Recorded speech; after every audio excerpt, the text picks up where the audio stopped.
नमस्कार। वैक्सीनेशन को लेके कुछ दिनों से भ्रांतियां बनी हुई हैं कि वैक्सीनेशन नहीं हो पा रहा। अलग अलग कैटेगरी के लोग, APL, Antyodaya, frontline workers, BPL, इस कारण से नहीं हो पा रहा। जबकि सच्चाई ये है कि वैक्सीनेशन नहीं होने का केवल एकमात्र कारण है कि देश में वैक्सीन ही नहीं उपलब्ध है। और केंद्र सरकार ने जो वैक्सीन बनाने के काम में तेजी पहले ले आनी चाहिए थी, वो अब हो रहा है। तो जब से वैक्सीनेशन को 20 करोड़ वैक्सीन महीने की मिलने लगेंगी, तब जाके हम ये मान सकते हैं कि वैक्सीनेशन में कुछ तेजी आएगी और 7 महीने के अंदर पूरे देश में वैक्सीनेशन हो सकेगा, अगर 20 करोड़ वैक्सीन एक महीने में बनेगी। अभी 20 करोड़ का 40% मानिए वैक्सीन अभी देश में बन रही है, करीब 8-8.5 करोड़ वैक्सीन ही बन रही है। और ये कारण है, लोग भ्रम फैला रहे हैं कि एपीएल की बात है तो अंत्योदय की बात है, अंत्योदय वाले नहीं आ रहे। तो वो भी मैं आपको जानकारी दे दूं कि अंत्योदय के लिए जितना आरक्षण किया गया था उससे ज़्यादा लोग आ रहे हैं। अंत्योदय के लिए जितनी प्रतिशत वैक्सीन की रखी गई थी उससे ज़्यादा लोग आ रहे हैं। अगर कम आ रहे हैं तो फ्रंटलाइन वर्कर के लिए जो प्रतिशत रखा गया था उतने नहीं आ रहे। 12% अंत्योदय के लिए रखा गया था, जबकि 13.25% अंत्योदय के नागरिक टीकाकरण कर चुके। फ्रंटलाइन वर्कर के लिए 20% रखा गया था, अभी 9.87% ही फ्रंटलाइन वर्कर सामने आए हैं टीकाकरण के लिए। लेकिन टीका किसी का नहीं रुक रहा।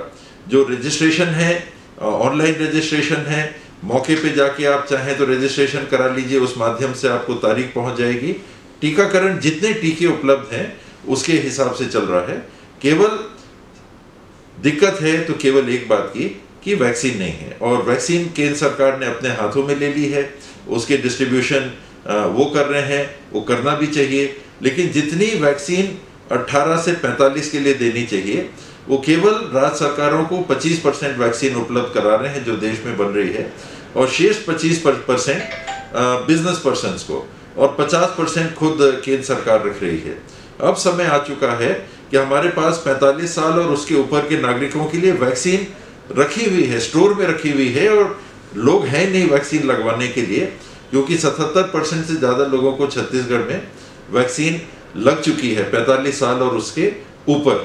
और हमारे पास 10 लाख से ज़्यादा वैक्सीन स्टोर में रखी हुई है, और जो आ रहे हैं वही वैक्सीन केंद्र सरकार फिर से भेज रही है 45 साल से ऊपर वालों के लिए।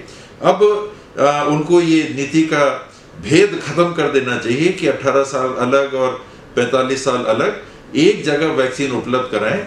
जो नागरिक आएंगे उनको सिलसिलेवार लगती जाएगी वैक्सीनेशन, और तभी जाके नागरिकों को राहत होगी।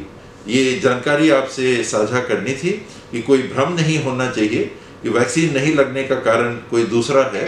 वैक्सीन नहीं लगने का कारण एक ही है कि देश में वैक्सीन बन नहीं रही हैं। केंद्र सरकार अब कोशिश कर रही है, ये जून महीना चालू हो गया, साल का 6ठा महीना चालू हो गया। साल के पहले महीने में घोषणा हुई थी वैक्सीनेशन की। उस समय से अगर वैक्सीन बनाना हम चालू कर देते, बढ़ाने का काम चालू कर देते, तो ये दिक्कत नहीं आती। अब जब वैक्सीन उपलब्ध होगी, सुचारू रूप से छत्तीसगढ़ में भी टीका लगता जाएगा।